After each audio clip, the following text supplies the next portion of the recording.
لله نحمده ونستعينه ونستغفره ونستهديه ونؤمن به ونتوكل عليه ونعوذ بالله من شرور أنفسنا ومن سيئات أعمالنا. من يهده الله فلا مضل له ومن يضلل فلا هادي له. نشهد أن لا إله إلا الله وحده لا شريك له، ونشهد أن سيدنا ونبينا وحبيبنا وشفيعنا ومولانا محمدا عبده ورسوله عليه الصلاة والسلام، وعلى آله وصحبه أجمعين ومن تبعهم بإحسان إلى يوم الدين. قال الله تعالى في كتاب العزيز بعد أعوذ بالله من الشيطان الرجيم: يا أيها الناس اتقوا ربكم الذي خلقكم من نفس واحدة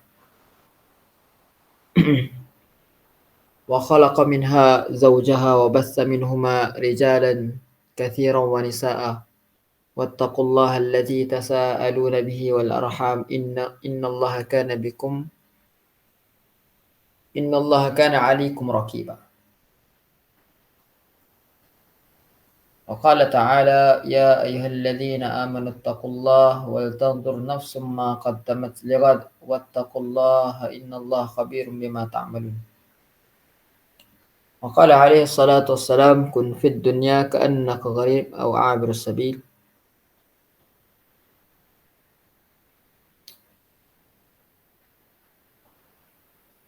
أو كما قال عليه الصلاة والسلام: أما بعد فإن خير الحديث كتاب الله وخير الهدي هدي محمد صلى الله عليه وسلم وشر الأمور محدثاتها وكل محدثة بدعة وكل بدعة ضلالة وكل ضلالة في النار. أو كما قال عليه الصلاة والسلام: صدق الله العظيم وصدق رسول الكريم. InsyaAllah hari ini kita akan mulakan pengajian talaki kita, kitab Hayatus Sahabah. Kitab Hayatus Sahabah ni secara mukaddimahnya adalah satu kitab yang dikarang oleh seorang Syekh Maulana Muhammad Yusuf Al-Kandahlawi yang merupakan ulama yang besar di India yang menggerakkan kerja-kerja dakwahnya di kat sana lah. Jadi Allah SWT mengambil kerja daripada beliau, mengambil khidmat beliau untuk mengkompilkan kisah-kisah para sahabat radhiyallahu taala anhum. Saya tidak mahu membahaskan kulit ke kulit kot kan, insya-Allah. Kalau ada rezeki dan panjang umur mungkin kita akan melengkapkanlah perbahasan kita secara keseluruhan tentang Hayatus Sahabah ni. Tapi melihat keadaan masa yang ada, dengan kesibukan kita dalam kerja dakwah, dalam jihad kita, mungkin kita tak mampu dengan masa-masa yang ada ni untuk kita bahaskan daripada kulit ke kulit lah, daripada awal sampai akhir. Tapi kalau ada yang di luar sana yang ingin menyambung perbahasan ini, silakanlah. Maksudnya perbahasan ni dia tidak akan dibahaskan oleh saya seorang sahaja. Mungkin jika ada di antara kita, mungkin ada ikhwah-ikhwah ataupun ada di antara hamba-hamba Allah yang di luar sana, asatizah yang ada di luar sana ingin membahaskan kitab ini bersama, insya-Allah kita boleh habiskanlah. Kerana kitab Hayatus Sahabah ni antara kitab yang paling penting dalam kerja dakwah. Kerana silibus dakwah ni adalah kehidupan sahabat radhiyallahu anhum. Kita tak akan faham kerja dakwah Rasulullah sallallahu alaihi wasallam tanpa melihat bagaimana sahabat radhiyallahu anhum memahaminya. Dan manhaj dakwah Rasulullah sallallahu alaihi wasallam itu berjalan di atas perjalanan sahabat radhiyallahu anhum. And ma ana alaihi wa ashabi, kata Nabi sallallahu alaihi wasallam, manhaj yang benar itu, jalan yang benar itu adalah jalan yang dilalui oleh apa yang dilalui oleh Rasulullah SAW dan yang dilalui oleh para sahabat radhiyallahu anhum. Dalam satu hadis yang diriwayatkan oleh yang diriwayatkan secara marfu' oleh Ar-Razin, Nabi SAW berkata, "Ashabi kan nujum, bi ayyihi muqtadaitum ihtadaitum." Sahabat aku ni seperti an-nujum, ashabi kan nujum. Sahabat-sahabat aku ni ada seperti bintang-bintang yang ada di langit. Bi ayyihim yaqtadaitum ihtadaitum. Dengan siapa-siapa saja, mana-mana saja yang kamu ikut, ihtadaitum, kamu akan mendapat hidayah, kamu akan mendapat petunjuk. Jadi penting dalam kita nak buat kerja dakwah ni, penting untuk kita memahami silibus perjalanan kehidupan Nabi SAW dan sahabat radhiyallahu anhum. Kerja dakwah ni ramai orang buat, tapi tak semua buat kerja dakwah ni dengan manhaj yang betul. Kerja dakwah ni semua orang buat, ramai orang buat, tapi tak semua mengikut silibus yang benar. Mereka tidak melihat kehidupan sahabat radhiyallahu anhum sebagai silibus dakwah mereka. Itu yang menyebabkan rosaknya kerja-kerja dakwah, rosaknya satu-satu jemaah dakwah itu, harakah dakwah itu, apabila kerja dakwah mereka tidak mengikuti sahabat radhiyallahu anhum. Bagaimana sahabat memahami kerja dakwah, bagaimana sahabat bertindak, reaksi mereka terhadap sesuatu benda, sesuatu isu. Maka kalau kita tidak bereaksi dan tidak bertindak seperti sahabat radhiyallahu anhum, maka dia akan membawa kerosakan kerja dakwah. So saya membahaskan mengikut isu ya. Saya tidak membahaskan secara orang kata daripada kulit ke kulit ataupun ikut suka saya. Saya membahaskan mengikut keperluan dakwah. Sekarang ni berdasarkan keperluan dakwah dan apa yang saya perhatikan, apa yang dakwah perlukan sekarang ni adalah saya rasa benda yang paling crucial sekarang ni adalah berkaitan dengan ekonomi lah. Kan? Sekarang ni sudah masuk ke hari yang ke-147. Rakyat Palestin, keluarga kita di Gaza telah dibantai oleh Zionis laknatullah, dan usaha demi usaha. Dan kalau kita tengok usaha ketenteraan dan kalau kita nak menghapuskan mereka dari segi ketenteraan dan kekuatan senjata, saya tidak melihat ianya berjaya lah setakat ni kan. Melihat keadaan politik sekarang dan kekecauan yang ada di antara sesama pemimpin Islam kita dan ketidaktegasan mereka terhadap isu ini, Palestin masih lagi dalam keadaan tergantung sepi lah. Cumanya apa yang saya lihat dan saya perhatikan, benda yang memberi kesan kepada mereka ini sebenarnya bukan kekuatan senjata ataupun bukan kekuatan politik, tapi kekuatan ekonomi lah. Sekarang ni kalau kita tengok ramai di antara kita ni sudah mula bertindak, memulakan serangan boykot kan terhadap produk-produk yang bekerjasama yang menyokong genocide ni. Dia memberi kesan kepada mereka kan. Walaupun tak banyak, sikit, tapi at least itu adalah usaha kita sekarang. Dan selain daripada kita menggunakan cara boykot, ada di antara kita ni banyaklah berinfak. Jadi sekitar itu dan sekisar itulah kan, kita akan bahaskan bagaimana sahabat radhiyallahu anhum menghadapi perkara ini. Bila mereka berhadapan dengan infak dan bila mana mereka berhadapan dengan situasi di mana saudara-saudara mereka dalam keadaan kesusahan, apa yang mereka buat dan apa reaksi mereka. So insyaAllah kita akan membahaskan bab yang ke-8. Kita tengok, kita akan bahaskan satu bab ni keseluruhan ataupun mungkin sikit-sikit saja, sebab bab di dalam Hadis Sahabat ni panjang kan. Satu bab tu dalam 100 lebih muka surat, 200 lebih muka surat. Jadi dia mustahil untuk kita habiskan semua bab-bab lah kan? Ataupun mustahil untuk kita habiskan keseluruhan bab. Walaupun bab tu kalau kita tengok Hadis Sahabat ni bab dia tak banyak. Hadis Sahabat ni dia ada 9 bab. 9 bab, iaitu bab yang ke-9 tentang nusrah ghaibiyah Allah SWT terhadap orang Islam. Kalau bab yang ke-8 ni ada tentang infak. Bab yang pertama tentang dakwah Rasulullah SAW dan para sahabat. Kalau bab 3, bab yang ke-4 tentang hijrah, bab yang ke-5 tentang nusrah dan lain-lain lah. Jadi satu bab tu membincangkan banyak perkara, banyak kisah-kisah dia. Jadi kita akan bahaskan yang mana kita, dan dalam bab tu ada banyak fasal. Dalam bab tu dia ada banyak fasal. Jadi kita akan bahaskan fasal by fasal lah. Maksudnya kita tak habiskan keseluruhan bab, tapi kita akan habiskan fasal demi fasal. Maksudnya sekali perbahasan kita habiskan satu fasal, insya-Allah. So insya-Allah kita akan mulakan bab yang ke-8, awal bab ke-8, iaitu bab infaqus sahabah fi sabilillah. Di tangan saya ni kitab Hayatus Sahabah,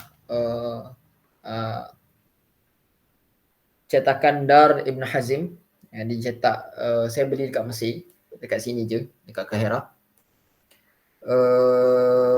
Dia satu jilid je, and cetakan ni dia hanya mengeluarkan satu jilid je, memang tak ada jilid lain. Ini sahaja Hayatus Sahabah dan lengkap. Ada publisher lain, cetakan-cetakan lain, saya tak tahu cetakan yang mana. Tapi kalau cetakan-cetakan lain ada yang sampai 3 jilid, ada yang cetak sampai 5 jilid lah, mengikut cetakan. Tapi kandungan dia sama. Kandungan dia sama.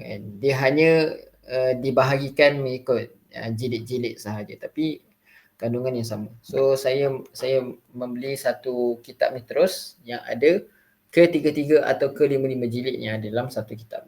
Jadi karangan Ibn Hazim, cetakan Dar Ibn Hazim. Pengarangnya sama, cetakan sahaja berbeza. Dan muka surat pun akan berbeza lah. Jadi bila cetakan berbeza, muka surat pun akan berbeza.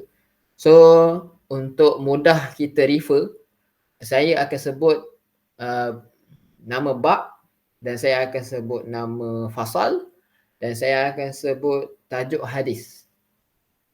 Itu sahaja. Kalau saya sebut muka surat, tak akan jumpa kot insya-Allah.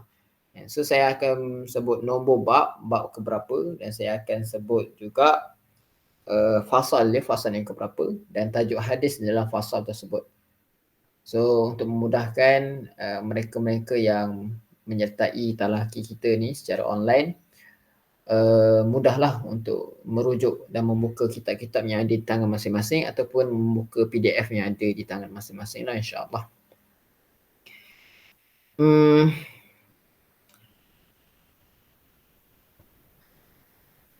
Kalau tengok dalam grup Telegram saya, siapa yang ada dalam grup Telegram saya, dia boleh rujuk lah terus di dalam link. Saya sediakan link. Siapa yang melihat video ni, beserta video ni, sepatutnya ada link yang membawa kepada pembaca ataupun peserta-peserta, penonton-penonton kepada kepada gambar yang saya sharekan dalam grup tu, dalam Telegram, dalam channel saya.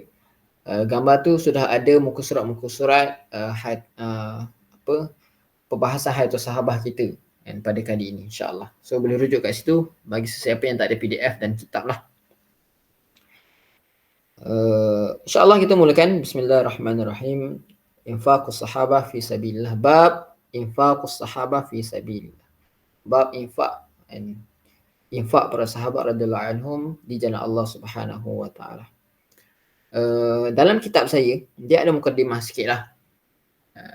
Ikut cetakan, and ada kitab yang tak ada mukaddimah ni, and dia sepatutnya setiap bab ni dia ada mukaddimah dia. Muallif Syekh Muhammad Yusuf Al-Kandahalawi rahmatullah alaih, dia menulis pada permulaan setiap bab tu dia ada menulis mukaddimah.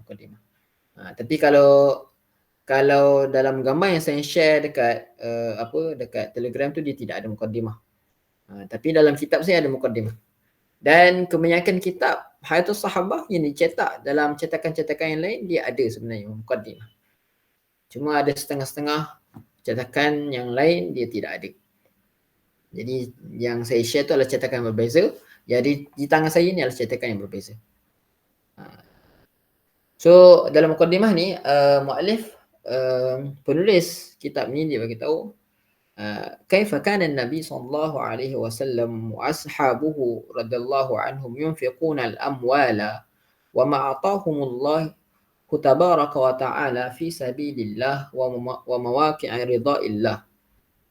Bagaimana muallif penulis mengajak kita untuk sama-sama berfikirlah kan tentang bagaimana keadaan Nabi sallallahu alaihi wasallam dan para sahabat radhiyallahu anhum yunfiquna al-amwal, mereka menginfakkan harta-harta mereka, wa ma atahumullah tabaraka wa taala, dan apa sahaja yang Allah bagi, sikit ke banyak ke kan, dalam keadaan orang tak ada apa-apa, mungkin tak banyak kan, ada sikit dan itu je yang Allah rezekikan kepada mereka, maka dibagi kepada Allah, dibagi dan dia diinfakkan fi sabilillah wa mawaqi'a ridhaillah, dan mereka menginfakkan apa yang Allah rezekikan kepada mereka itu di jalan Allah Subhanahu Wa Taala dan pada tempat-tempat yang mendatangkan redha Allah Subhanahu Wa Taala. Wa kaifa kana dhalik, dan bagaimana keadaan itu, dan bagaimana itu dan infak tersebut di jalan Allah Subhanahu Wa Taala tu ahabba ilaihim, lebih dicintai kepada mereka minal infaq ala anfusihim, daripada belanja infak dan nafkah ke atas diri mereka sendiri. Maksudnya belanja mereka, mereka ada belanja, mereka ada keperluan, tapi mereka lebihkan belanja mereka dan infak mereka di jalan Allah Subhanahu Wa Taala berbanding dengan belanja diri mereka sendiri. Mereka ada isteri, mereka ada anak, tapi sahabat radhiyallahu anhum ni sifat mereka apa-apa saja seruan untuk infak di jalan Allah SWT mereka segerakan, dan mereka lebihkan portion itu lebih daripada portion yang mereka sediakan provide untuk diorang sendiri, untuk mereka sendiri. Kadang-kadang untuk mereka, untuk diri mereka sendiri tak ada apa pun kan. Semua yang dikorbankan, diinfakkan di jalan Allah Subhanahu Wa Taala. Wa kaifa kanu yu'siruna ala anfusihim, dan bagaimana keadaan mereka ini melebihkan ke atas diri mereka, mereka mengutamakan ke atas diri mereka, mengutamakan orang lain ke atas diri mereka, dan walau kana bihim khasasah, walaupun mereka juga ada hajat, ada kesusahan, ada keperluan yang mendesak, walaupun orang susah juga, tapi mereka lebih mengutamakan orang-orang lain, saudara-saudara.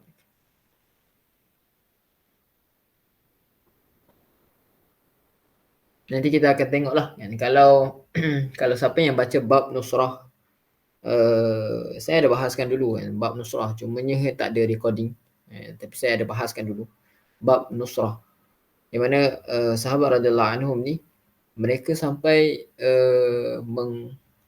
mengoffer kan kepada, saya tak ingat apa nama sahabat tu, tapi sahabat yang dapat tawaran tu adalah Abdurrahman bin Auf lah.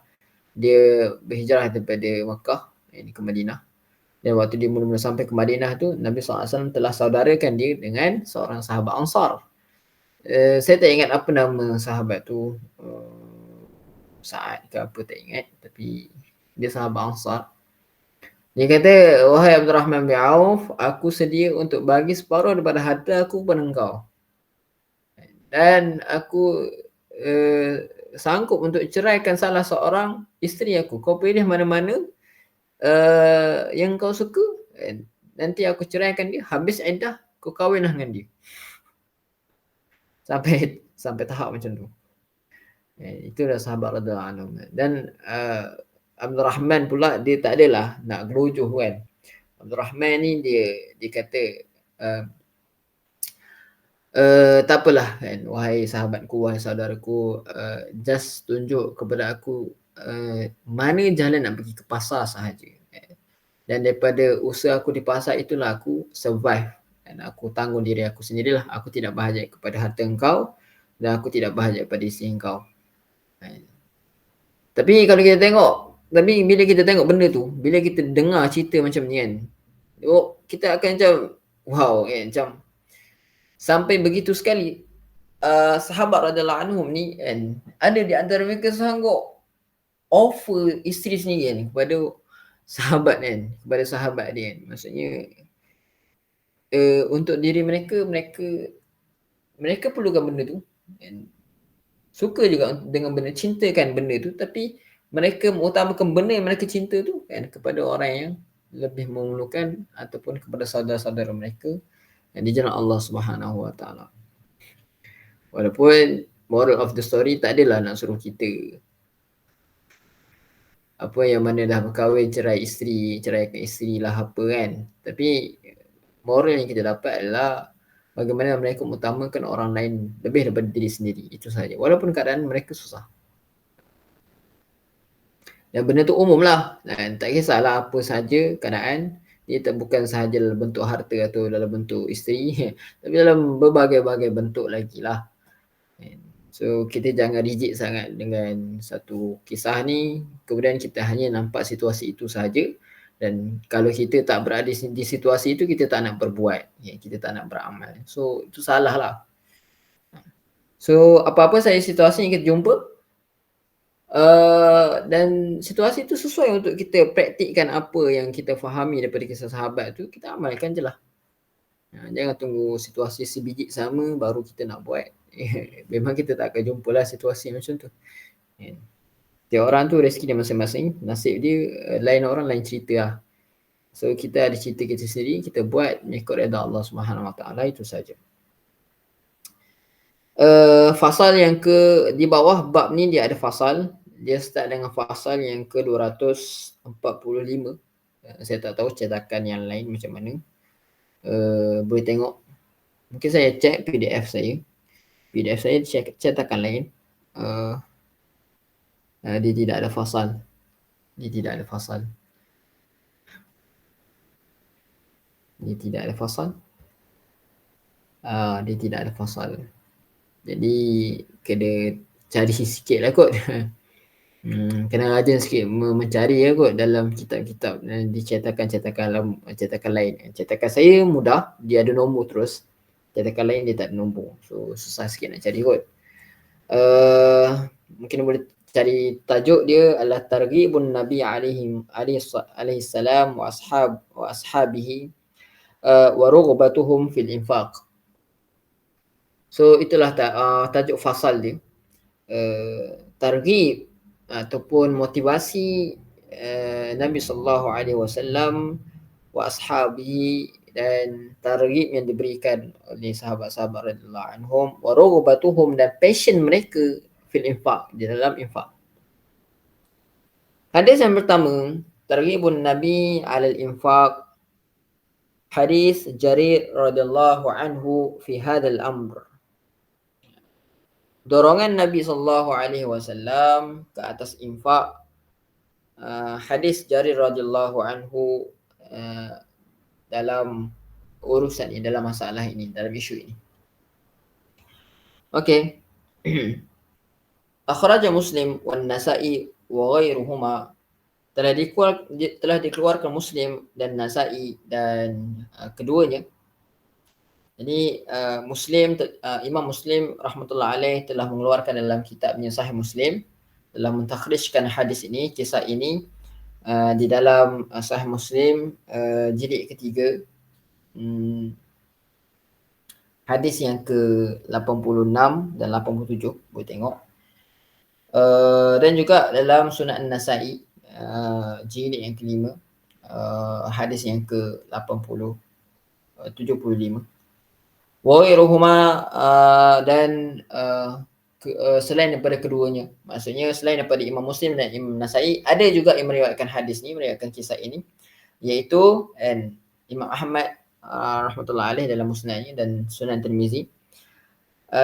Hadis ini diriwayatkan oleh daripada Jarir radhiyallahu anhu qala, daripada Jarir, sahabat yang meriwayatkan ini adalah Jarir radhiyallahu anhu, dia kata qala kunna fi sadrin nahar, adalah kami pada satu ketika fi sadrin nahar, di awal pagi. Fi sadrin nahar ini maksudnya di awal pagi, di permulaan pagi. Sadri ini maksudnya permulaan lah. Sadrin nahar, permulaan siang. Itu waktu pagi. Anda Rasulullah SAW. Ketika itu kami berada di sisi Rasulullah SAW. Faja'ahu qaumun. Maka dalam keadaan kami duduk dengan Rasulullah SAW pada awal pagi tu, mungkin diorang baru habis salat duha ke apa, ataupun baru habis majlis taklim dengan Rasulullah SAW, baru maksudnya diorang sedang berhalaqah dengan Nabi SAW. Dalam keadaan mereka berhalaqah dengan Nabi SAW tu pada waktu pagi, maka faja'ahu qaumun. Maka pada ketika pada ketika itu datang satu kaum, satu gerombolan, satu rombongan daripada satu tempat, satu kaum, uratun, bertelanjang. Kat sini dia sebut uratun. Uratun ni maksudnya bertelanjang. Tapi kat sini apa yang saya faham, uratun ni adalah mubalaghah lah. Bukan maksudnya ni yang datang tu lah betul-betul telanjang kan. Dalam keadaan sebab di hujung ayat ni ada sebut tentang keadaan pakaian mereka. Maksudnya apa, dia bukan telanjang, tapi maksudnya pakaian mereka tak cukup untuk menutupi aurat mereka dengan sempurna. Itu saja. Itu maksud urah. Dan urah yang kat sini ni bukan maksud telanjang betul-betul. Maksudnya mereka ni pakaian mereka tak cukup. Pakaian yang tak cukup untuk menutupi aurat mereka dengan sempurna. Jadi dalam keadaan pakaian tak cukup, kan? Hufatun. Hufatun ni pula adalah keadaan orang yang tidak berselipar lah, berkasut, berkaki ayam. Maka Jarir radhiyallahu anhu ni menggambarkan keadaan satu kaum yang datang kepada Nabi SAW ini. Keadaan ni pertama urah. Keadaan ni pertama adalah pakaian tak cukup. Tak cukup pakai. Yang kedua berkaki ayam. Tak ada selipar. Berkaki ayam. Dan mujtabiyin nimar. Dalam keadaan mereka memakai nimar. Nimar ni maksudnya apa? Nimar ni burudun min sawfin yalbasuhal ima wal wassafal. Nimar ni adalah satu selendang, selendang yang dipakai. Dia maksudnya apa? Dia bukan baju yang berjahit. Macam yang saya pakai ni baju berjahit kan. Dia bukan baju yang berjahit. Maksudnya dia hanya kain selendang yang dibalut-balut, yang kemudiannya digunakan untuk menutup aurat mereka. Itu keadaan mereka, sangat-sangat fakir. Dan biasanya dia dibuat daripada sawf, and min sawfin. Sawf ni adalah kulit-kulit domba, kulit-kulit kambing. Bulu-bulu kambing, kulit-kulit kambing. Dan kalau kita selalu dengar apa, kelompok sufi kan, orang-orang sufi kan, orang-orang yang zuhud, orang-orang yang apa, dan itulah datangnya perkataan istilah tasawuf kan. Tasawuf maksudnya orang nak mencucikan hati, mendekatkan diri pada Allah Subhanahu Wa Taala. Jadi perkataan sufi itu sebenarnya berasal daripada sawf, maksudnya pakaian yang diperbuat daripada kulit kambing, daripada bulu-bulu kambing. Kerana biasanya orang-orang sufi ni mereka zuhud, mereka memakai pakaian daripada kulit-kulit kambing. So itulah asal usul perkataan sufi tu. Jadi nimar. Jadi bila pakaian yang diperbuat daripada kulit-kulit kambing ni, warna ni ke oren-orenan lah kan, warna seperti warna kulit apa, harimau kan. Warna-warna yang macam apa, warna perang-perang macam tu. Menunjukkan kefakiran mereka lah. Awal ibak. Perawi hadis ni dia taradud lah, and dia macam tak ingat Jarir sebut nimar ke ataupun dia sebut ibak. Nimar tu pakaian lusuh kan, pakaian orang-orang apa, selendang ni kan, selendang dalam bentuk dalam apa, dalam bentuk selendang lah. Nimar ni adalah pakaian berbentuk selendang yang diorang balut-balut untuk menutup aurat mereka, yang biasa dipakai oleh hamba-hamba dan orang-orang bawahan.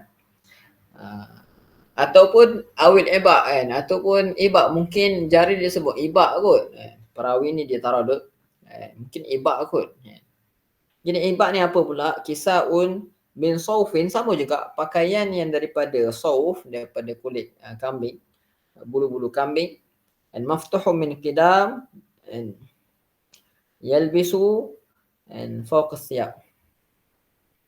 Jadi dia satu pakaian yang terbuka di atas, and yang mana dipakai di atas baju lah. Maksudnya pakaian yang dipakai di atas. Itu adalah iba.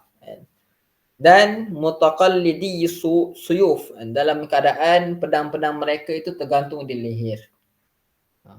Itu biasalah orang-orang Arab zaman dulu, mereka bawa pedang kan. So kalau mereka tak ada tempat nak letak pedang di pinggang, mereka biasa gantunglah, mereka ikat dengan tali, and pedang dengan sarung pedang tu dia orang ikat dengan tali, dia orang gantungkan di leher. So itu biasa. Tapi situasi sifat-sifat ciri-ciri yang sebelum tu adalah ciri-ciri kefakiran. Murah, tak cukup pakai, hufah, berkaki ayam, mustabihin nimar, berpakaian orang-orang berpakaian seperti hamba kan, pakaian pun tak cukup kan. Kata Jarir, ammatuhum min Mudar. Kebanyakan mereka ni daripada Mudar, daripada Bani Mudar. Satu bani yang adalah satu bani, kalau kita tengok dalam silsilah dan nasab mereka ni ada pertalian darah dengan Nabi SAW. Maksudnya mereka ni adalah saudara mara jauh Nabi SAW lah. Maksudnya mereka ni adalah sebahagian berkerabat Rasulullah SAW. Bal kulluhum min Mudar. Bahkan semua daripada Mudar. Kat sini Jarir dia taradud. Jarir dia macam ammatuhum min Mudar, bal kulluhum min Mudar. Kebanyakan daripada Mudar. Tak. Semua daripada Mudar. Itu ayat ni lah. Maksudnya kalau dalam nak meriwayatkan hadis ni, biasanya nak cakap kulluhum min Mudar pun dah cukup dah. Tapi mungkin perawi hadis ni nak melengkapkan hadis. Jadi dia tulis juga ataupun dia masukkan juga dalam hadis ni. Ayat yang pertama tu kan. And ammatuhum min Mudar. Walhal kulluhum min Mudar pun dah cukup. Tapi tak apalah. Dia tidak merosakkan hadis pun, sekadar tambahan. Jadi bila dalam keadaan macam tu, dan Nabi SAW tahu dan Nabi SAW melihat satu kaum yang seperti mana seolah-olah telanjang, berkaki ayam, memakai pakaian-pakaian lusuh, yang tergantung di leher-leher mereka pedang-pedang, dan mereka ini adalah daripada Bani Mudar. Melihat keadaan macam itu, fatama'ara wajhu Rasulillah sallallahu alaihi wasallam, maka berubah, fatama'ara, maka berubah wajah Rasulullah SAW. Tama'ara maksudnya taghayyara min ghaizin aw waja'. Maksudnya berubah muka tu disebabkan marah. Nabi SAW marah melihat. Nabi SAW menunjuk. Nabi SAW tak menunjukkan dia marah, tapi muka Nabi SAW menunjuk Nabi SAW marah dan tak reda dengan apa yang dilihat. Lima ra'a ma bihim minal faqah. Dengan apa yang dilihat, keadaan mereka itu dalam bentuk kefakiran, dalam bentuk susah. So Nabi SAW tak senang duduk. Maka apa jadi? Fadakhala thumma kharaja. Maka Nabi SAW masuk rumah baginda sallallahu alaihi wasallam, dan thumma kharaja, kemudian Nabi SAW keluar balik. Kat sini nampak apa? Kat sini apa yang kita faham? Nabi SAW masuk dan keluar. Masuk, keluar. Kat sini kita boleh faham mungkin Nabi SAW masuk tu untuk mencari sesuatu. Yang pertama. Yang kedua, Nabi SAW gelisah. Dan apa yang aku boleh buat dalam keadaan macam ni kan? Apa yang aku boleh buat, umat aku dalam keadaan kesusahan. Kerana Nabi SAW masuk, keluar, masuk, keluar. Kat sini hadis ni dia mengatakan Nabi SAW masuk sekali je, dia keluar sekali. Tak adalah keluar masuk. Tapi Nabi SAW masuk, mungkin ada sebab. Mungkin Nabi SAW mencari sesuatu, apa yang aku boleh bantu mereka ini. Ataupun Nabi SAW gelisah, apa yang aku boleh buat untuk mereka ini. Nabi SAW keluar, dan kemungkinan yang ketiga adalah kebetulan mereka datang ni pada waktu salat. Maka Nabi SAW masuk untuk ambil wuduk, untuk salat sunat, dan Nabi SAW keluar. So ada 3 kemungkinan lah. Pertama, Nabi SAW cari sesuatu untuk membantu sahabat-sahabat yang susah ini, ataupun yang kedua Nabi SAW gelisah, ataupun yang ketiga Nabi SAW buat persiapan untuk solat. Maka Nabi SAW keluar, fa'amara Bilal radhiyallahu anhu, maka Nabi SAW suruh Bilal azan, dan fa'adzana, maka Bilal pun azan, wa aqama, maka Bilal pun iqamatkan, melakukan iqamah, fasalla, maka Nabi SAW salat bersama sahabat radhiyallahu anhum yang lain, thumma khataba, kemudian Nabi SAW naik ke mimbar untuk berkhutbah. Faqala, kemudian Nabi SAW berkata dengan mengucapkan, ya ayuhan nasu taqu rabbakumul ladzi khalaqakum min nafsin wahidah. Dalam surah An-Nisa, Nabi SAW mulakan khutbah Nabi SAW itu dengan ayat pertama dari surah An-Nisa. Wahai manusia, takutlah Tuhan kamu yang mana telah menciptakan kamu daripada nafs wahidah, daripada jiwa, daripada satu jiwa, daripada satu orang, ila akhir ayat, sehingga akhir ayat ini, innallaha kana alaikum raqiba, sungguh Allah SWT itu sangat-sangatlah teliti ke atas kamu. Di tengah ayat ni Allah SWT kata wa khalaqa minha zawjaha wa bassa minhuma rijalan katsiran wa nisaa. Dia telah menjadikan daripada nafsu wahidah tadi, daripada jiwa yang satu tadi, telah menciptakan pasangan dia. Jadi nafsu wahidah ni merujuk kepada siapa? Merujuk kepada, kalau tengok dalam surah An-Nisa tu, nafsu wahidah tu merujuk kepada Nabi Adam AS. Asalnya Allah SWT ni dia menciptakan satu orang sahaja, nafsun wahidah. Allah SWT menciptakan kita semua ini daripada min nafsun wahidah, daripada satu orang. Wa khalaqa minha, kemudian Allah SWT menciptakan daripada dia, daripada jiwa tu tadi, daripada Nabi Adam AS tu tadi, zawjaha, pasangan dia.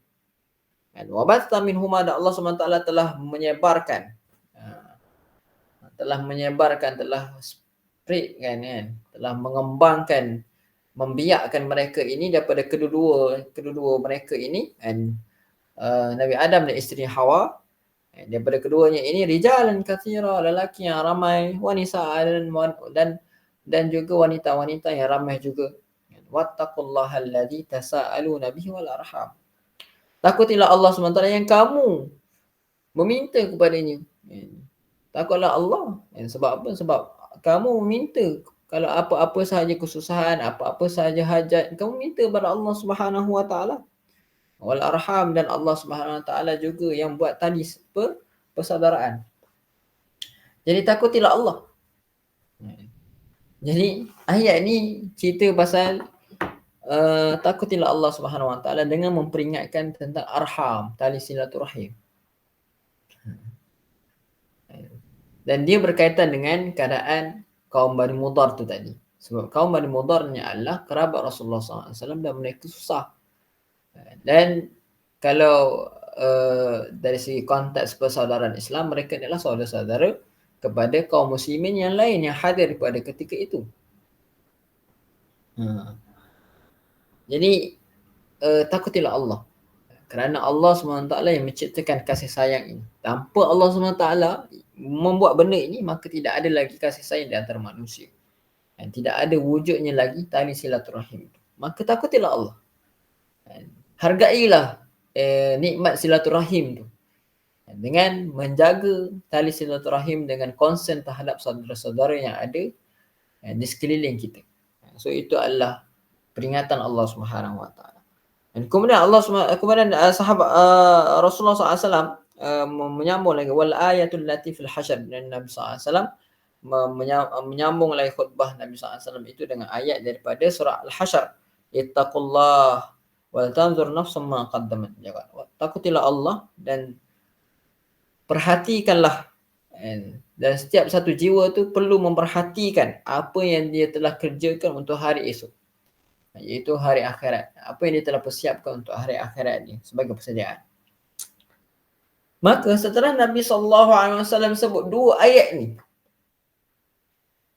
Maka sahabat yang mendengar, para sahabat radhiyallahu anhum yang mendengar, mereka segera bergegas. Kita akan masuk kepada scene setelah habisnya khutbah ni, maka kita akan melihat scene bagaimana sahabat radhiyallahu anhu tu bergegas. Walhal Nabi SAW hanya baca 2 ayat je. Kemudian Nabi SAW turun daripada mimbar. Nabi tak kata apa-apa, Nabi tak kata infak lah, Nabi tak kata kesian lah dekat kaum Bani Mudhar ni apa semua kan. Nabi tak kata macam tu. Tapi Nabi SAW kata apa? Nabi SAW hanya sebut 2 ayat ni sahaja dan sahabat radhiyallahu anhu terus bergegas. Sambungan daripada hadis ni, tasaddaqa rajulun min dinarihi. Maka pada ketika itu dan kita akan melihat tasaddaqa rajulun min dinarihi. Satu orang lelaki sebahagian daripada orang tu telah mensedekahkan daripada dinar dia. Kalau ada dinar dibagi dinar. Min dirhamihi. Kalau ada dirham dibagi dirham. Min sa'iburhi. Daripada kalau dia ada gandum dia bagi gandum. Secupak gandum. Ada orang bagi secupak gandum. Ada orang bagi bercupak-cupak gandum. Min sa'atamrihi. Daripada secupak tamar. Jadi kat sini kita akan melihat satu situasi yang mana semua orang bergegas untuk memberikan apa yang mereka ada. Tasaddaqa rajulun min dinarihi, daripada dinar dia. Kalau dia ada dinar, dia bagi dinar. Min dirhami, kalau dia ada dirham, dia bagi dirham. Min saubihi, kalau dia ada baju, dia buang baju dia. Dia tanggalkan baju dia, dia bagi dekat kaum Bani Mudhar tu tadi, kepada sahabat dia yang lain yang memerlukan tadi. Kau ambillah baju aku ni. Nanti aku cari baju aku yang lain. Itu keadaan mereka. Min sa'iburrihi. Min sa'itamrihi. Secupak gandum bagi secupak gandum. Secupak tamar bagi secupak tamar. Secupak kurma. Itu keadaan sahabat radhiyallahu anhu. Mereka semua bergegas. Sehingga kan Nabi SAW melihat keadaan macam tu. Nabi SAW kata, walau bisyik tamratin. Nabi SAW kata, walau bisyik tamratin. Walaupun separuh daripada tamar dia. Walaupun separuh daripada tamar. Syekki itu maksudnya nifs tamratin. Maksudnya separuh daripada tamar bagi. Dan walaupun satu bagi.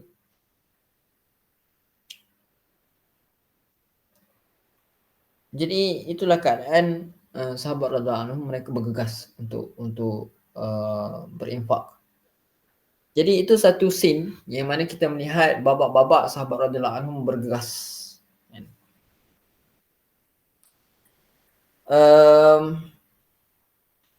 Qala Jarir radhiyallahu anhu menyambung kisah dia, faja'a rajulun min al-ansar. Maka telah datang hero telah datang rajulun, telah datang satu orang lelaki dia pada Ansar. Bila kita dengar je kata Ansar ni, orang Ansar ni, tadi kita melihat dah sahabat radhiyallahu anhu dah bergegas kan. Dan kenapa Nabi SAW, kenapa adanya orang, bayangkan Nabi SAW bagi khutbah dan suasana itu di dalam masjid, of course. Dan suasana itu dalam masjid. Kalau kita tengok hadis ni, permulaan hadis ni, kita dapat melihat Nabi SAW fadakhala summa kharaja, itu adalah isyarat bahawa Nabi SAW masuk dan keluar daripada rumah. Maksudnya ini berada di Masjid Nabawi. Sebab rumah Nabi SAW sekitar Masjid Nabawi sahaja. Dan adanya isyarat bahawa Nabi SAW solat.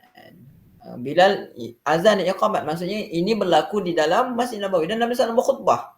Bayangkan benda ni berlaku di dalam Masjid Nabawi.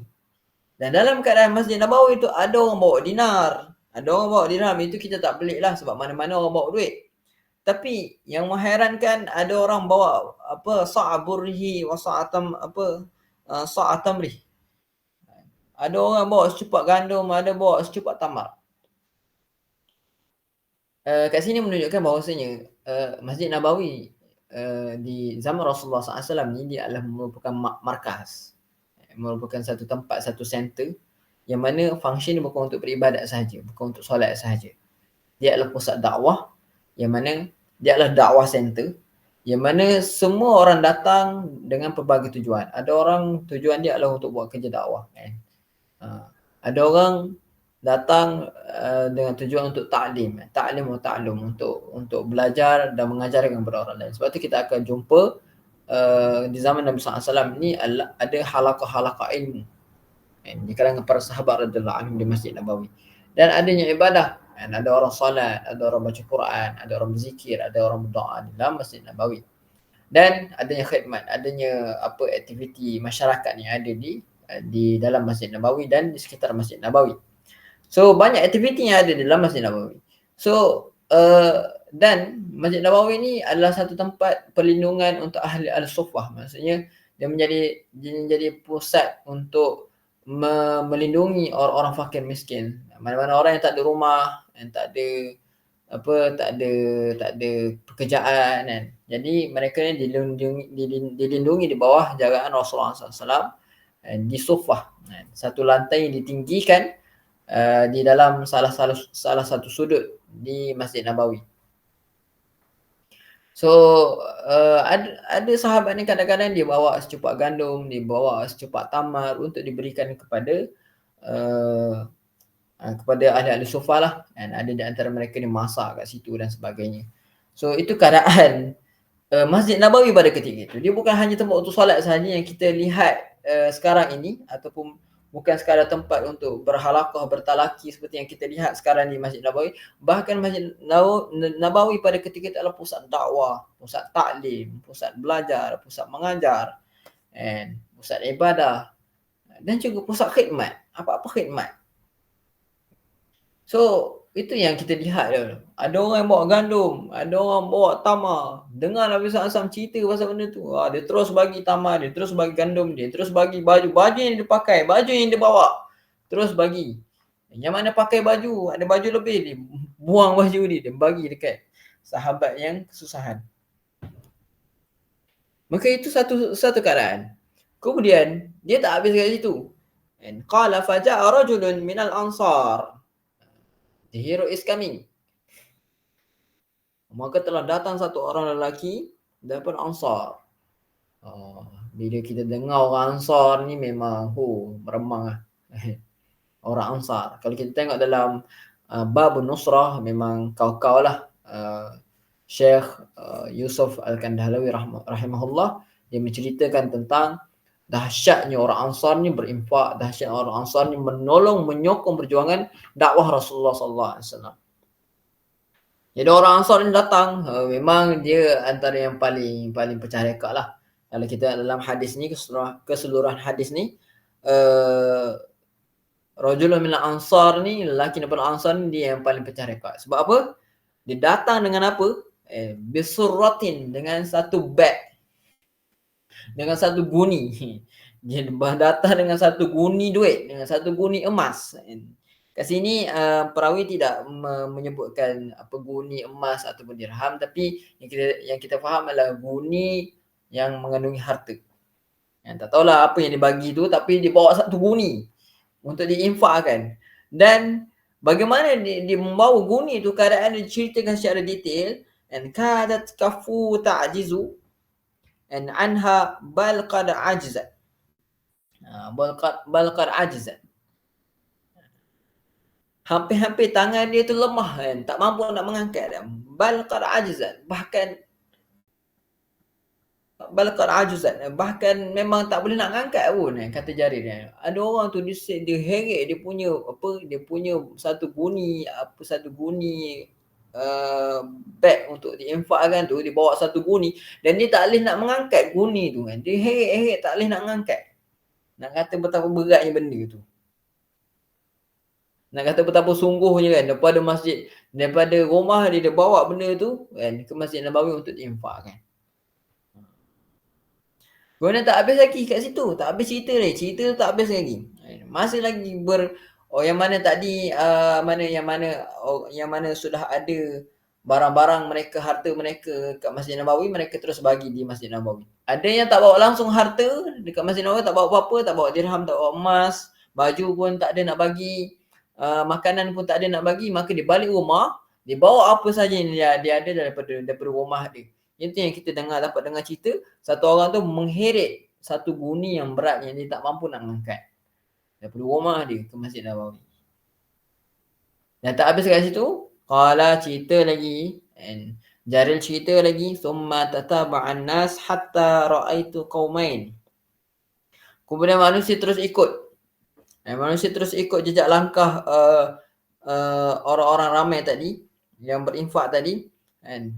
Manusia-manusia lain, orang-orang lain pun turut menginfakkan, sehingga kalau boleh tak ada satu orang pun yang tak infak. Melihat ramai orang infak, yang lain pun turut menginfakkan, sehingga hatta ra'aitu, sehingga aku melihat qaumain, dua tompok yang tinggi, yang besar, min ta'amin wa thiyabin, dua tompok daripada dua tumpukan, dua apa ni orang kata, dua gunung kan. Satu tompok makanan dan satu tompok pakaian.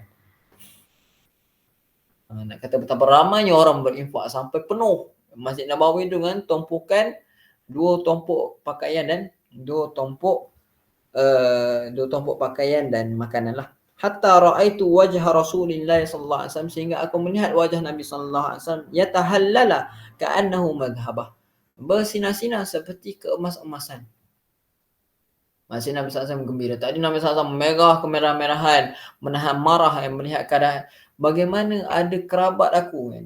Nabi SAW rasa macam bagaimana boleh ada kerabat aku yang kesusahan, yang dalam keadaan kefakiran. Dan apa yang Nabi SAW buat? Nabi SAW sendiri yang bertindak dulu. Sebab tu kita dengar fadakhala summa kharaja. Nabi SAW masuk dan Nabi SAW keluar. Boleh jadi Nabi SAW mencari sesuatu dulu kat dalam rumah dia, melihat macam ada tak ada, kemudian Nabi SAW keluar dan Nabi SAW berkhutbah. Baru Nabi SAW mengajak pada orang lain. Nabi SAW bertindak dulu, tengok apa yang ada, nampak macam tak ada, Nabi SAW naik khutbah dan Nabi SAW sampai kepada orang lain untuk berinfak.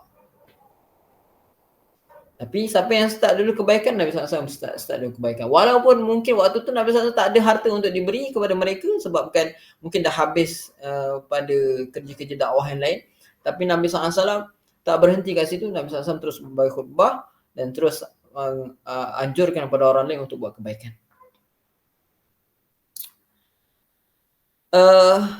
Kemudian faqala Rasulullah sallallahu alaihi wasallam, akhir hadis, maka Nabi SAW berkata, man sanna fil Islam sunnatan hasanatan falahu ajruha.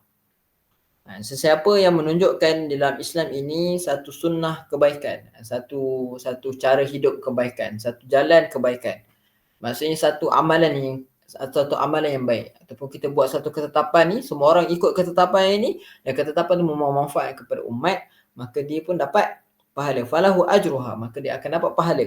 Wa ajru man amila biha, dan dia akan mendapat pahala orang yang beramal dengan apa yang dicontohkan itu. Min ba'dihi, dan selepasnya, min ghairi an yanqusa min ujurihim syai', dan tanpa sedikit pun mengurang daripada ganjaran dia. Kemudian Nabi SAW sambung lagi, wa man sanna fil Islam, dan sesiapa yang menunjukkan jalan dalam Islam ini sunnatan sayyi'atan, satu jalan yang buruk, yang merosakkan agama. Ada orang dia mengajak kepada Islam juga tapi dengan cara yang tak baik. Contoh dengan movie, contoh dengan benda-benda yang tak berfaedah, yang membuang masa, tapi mengatasnamakan Islam, mengatasnamakan dakwah. Tapi dengan cara yang buruk, sunnatan sayyi'ah, dengan cara yang buruk, jalan yang buruk, kana alaihi zurha, maka kalaulah dengan sebab cara dakwah dia begitu, cara ajakan dia begitu, orang tak dekat kepada Allah pun. Bahkan orang mula lalai dengan anime, mula lalai dengan movie. Sebab apa? Sebab dia mengajak manusia bermula dengan benda itu sebagai wasilah. Jadi mula-mula mungkinlah orang yang dengar dakwah dia akan tersentuh dan mula akan buat kebaikan sikit, tapi lama-kelamaan sebabkan dakwah dia, orang akan melihat, pendakwah pun melihat movie, pendakwah pun layan anime, pendakwah pun main game apa semua. So mereka pun akan layan anime seperti biasa, bahkan lebih teruk. And ada yang main game sampai teruk sebab dia melihat ada pendakwah main game. Itu adalah sunnah sayyi'ah. Maka orang tu akan mendapat dosa dan dapat tanggungan, and wa wizru man amila biha, dan sesiapa sahaja yang beramal dengannya. Siapa yang memulakan dakwah dengan cara yang buruk, maka dia akan dapat tanggungan dia, dan dia akan menanggung orang yang meniru dia. Kan. Kita start dakwah dengan cara tengok anime kan. Kita start dakwah dengan cara main game kan. Kita buat stream, kita stream video, lepas tu kita bagilah ceramah sambil main video. Orang akan tengok kita main game. Orang tak dengar ceramah kita. Mereka akan dengar dan tersentuh tapi pada waktu tu je. Lepas tu mereka akan apa yang dia orang ingat hanyalah ustaz tu main game. Itu sahaja. Dan orang lain akan tiru lagi benda tu dan siapa saja yang tiru dia pun akan dapat juga saham dia. And sama ada dosa ataupun diampuni oleh Allah SWT itu urusan dia dengan Allah SWT lah. Tapi itu adalah sunnah sayyi'ah. Min ghairi an yanqusa min awzarihim syai' dan tanpa mengurangkan sedikit pun daripada tanggungan dia. So siapa-siapa yang nak buat dakwah tapi bukan dengan cara Rasulullah SAW, silakanlah, tapi dia kena tanggunglah benda tu. Ataupun siapa-siapa yang menunjukkan satu amalan-amalan yang tak ada dalam Islam tapi dia kata ini adalah amalan Islam yang mendekatkan diri kepada Allah SWT, maka dia kena tanggunglah. And sama ada Allah terima amalan tu ataupun tak, itu serah pada Allah, tapi dia kena tanggunglah benda tu. Kalau benda tu bagus, insya-Allah dia terimalah. Tapi kalau benda tu tak bagus, benda tu sunnatan sayyi'ah, dia kena tanggunglah. Sebab benda tu sebenarnya tidak ada dalam Islam tapi dia reka-reka, dan benda tu tak bagus pun sebenarnya tapi bagi pandangan dia bagus. Semua orang yang buat sunnah sayyi'ah ni sebenarnya sunnah fil Islam. Mereka mengajak kepada Islam. Tetapi cara mereka salah menyebabkan dia menjadi sunnah sayyi'ah. Jadi sunnah sayyi'ah ni secara umumnya adalah yang senang faham adalah bid'ah lah. Dakwah yang bid'ah kan. Dakwah tu bagus lah tapi dakwah tidak ikut cara sunnah Rasulullah SAW, maka dakwah itu adalah dakwah bid'ah. Apa contoh dakwah bid'ah yang saya cerita tadi? Dakwah dengan cara yang selain daripada cara Nabi SAW. Dakwah dengan game, dakwah dengan movie dan sebagainya lah, yang tidak mengajak dengan cara yang betul.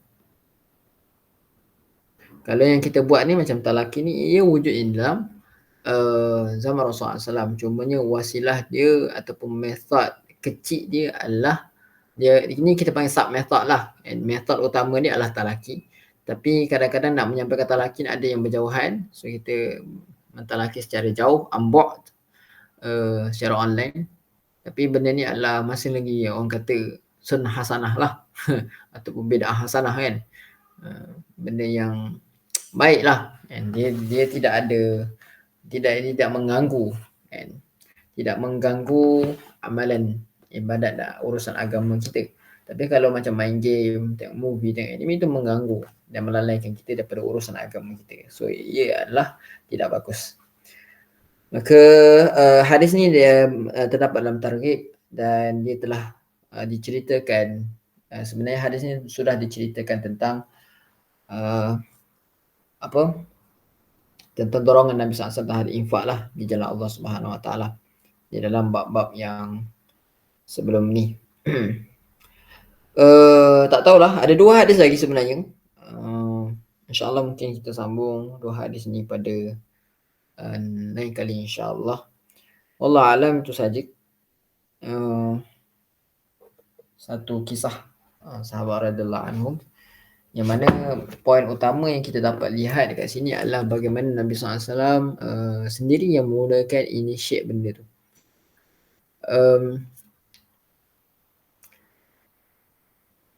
Nabi SAW sini yang initiate benda tu. Nabi SAW sini yang nak buat kebaikan tu.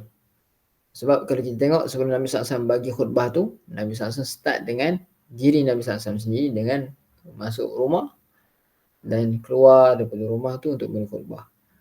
Maksudnya Nabi SAW bergerak dulu. Dan baru Nabi SAW bila melihat dia macam mungkin dia tak ada benda untuk diberi, maka Nabi SAW pun mengarahkan sahabat radhiyallahu anhu untuk berinfak. Maka Nabi SAW pun bila melihat keadaan suasana infak yang sangat meriah pada waktu itu yang dibuat oleh sahabat radhiyallahu anhum, maka Nabi SAW sebut hadis ni, man sanna fil Islam sunnatan hasanatan, dan falahu ajruha wa ajru man amila biha. min ba'dihi min ghairi an yanqusa min ujurihim syai'. Dan sesiapa yang menunjukkan dalam Islam ini satu jalan yang baik, jalan kebaikan, maka baginya pahala, dan pahala orang yang buat kebaikan tersebut selepasnya tanpa mengurangkan sedikit pun daripada pahalanya, mengurangkan sedikit pun daripada pahala mereka. Dan waman sanna fil Islam sunnatan sayyi'atan an falahu wizruha wa wizru man amila biha min ghairi an yanqusa min awzarihim syai'. Dan siapa yang menunjukkan dalam Islam ni satu jalan yang buruk, yang tidak bagus, yang merosakkan Islam, merosakkan dakwah, jihad, tarbiyah dan harakah, maka dia akan menanggung dosa tersebut dan menanggung dosa orang yang meniru dia, yang mengikuti dia, yang buat benda tu, benda yang sama tanpa mengurangkan sedikit pun dosa orang yang buat tu. Maksudnya dia dapat tanggungan tu, dan orang yang buat tu tak berkurang, maksudnya dapat juga dosa yang sama. So sebenarnya kenapa Nabi SAW sebut hadis ni, dia sebenarnya adalah untuk diri baginda SAW jugalah, kan? Sebab Nabi SAW yang buat benda tu, Nabi SAW yang sanna fil Islam sunnatan hasanatan. Nabi SAW initiate benda tu, dan Nabi SAW sebut benda tu. Sebelum Nabi SAW nasihat benda tu, Nabi SAW dah buat dah benda tu. Sebelum Nabi SAW kata kamu kena tunjukkan jalan kebaikan, Nabi SAW dah tunjukkan jalan kebaikan dengan menyuruh kepada infak. Dan ini kalau kita lihat sifat seorang murabbi kan, sifat seorang guru kan, sebelum dia menyuruh anak-anak murid dia kan, sebelum menyuruh para mutarabbi dia, orang-orang yang ditarbiah dengan dia, dia sendiri yang buat benda tu dulu, barulah dia mendorong kepada benda tu. So tengok, Masya Allah, ini adalah contoh yang sangat luar biasa yang ditunjukkan oleh Nabi SAW. Betapa Nabi SAW bertindak dan Nabi SAW menyuruh, dan barulah Nabi SAW menyimpulkan dengan memberi nasihat kepada sahabat radhiyallahu anhum. So itu yang kita dapat belajar. Pertama, bagaimana Nabi SAW memberikan contoh, dan bagaimana sahabat radhiyallahu anhum berinfak, dan bagaimana concernnya mereka. Mereka hanya mendengar Nabi SAW sebut 2 ayat ini sahaja, dan mereka terus berinfak, dan tanpa memikirkan apa yang Nabi SAW cakap ni kan.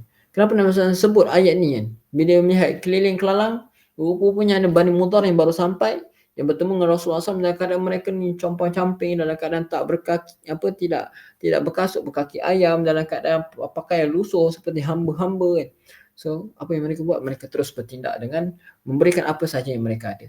Yang mana tak ada, yang tak buat apa-apa kat Masjid Nabawi kan, mereka balik ke rumah bawa heret, satu guni penuh dengan harta kan, dalam keadaan mereka dalam keadaan tak mampu nak mengangkat berat benda tu kan, tapi infak kan.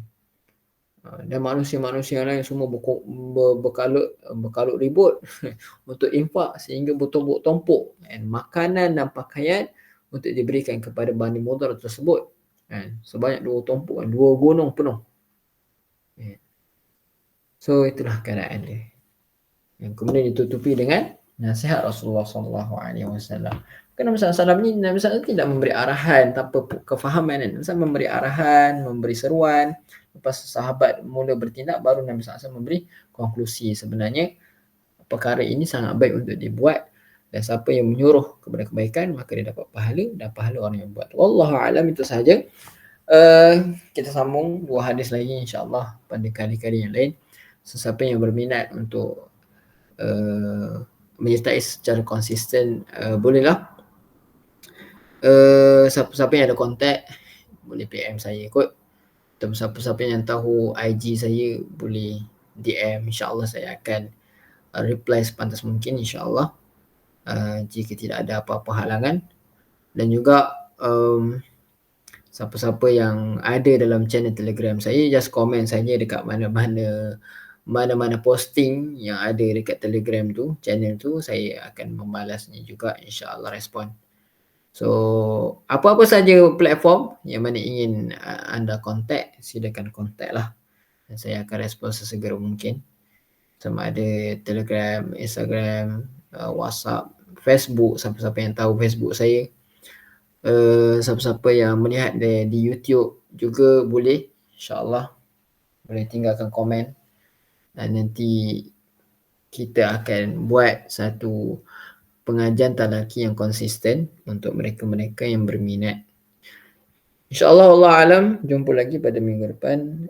Aku liqauli hadza astaghfirullah li wa lakum wa jami'al muslimin wal muslimat wal mu'minin wal mu'minat al ahya'i minhum wal amwat. InsyaAllah jumpa lagi pada kali-kali yang lain jika diberi kesempatan dan diberi umur yang panjang oleh Allah Subhanahu wa taala. Kita tutup majlis kita dengan tasbih kafarah. Subhanallah bihamdi, subhanakallahumma bihamdik, asyhadu an la ilaha illa anta, astaghfiruka wa atubu ilaik. Wallahu taala a'lam. Assalamualaikum warahmatullahi wabarakatuh.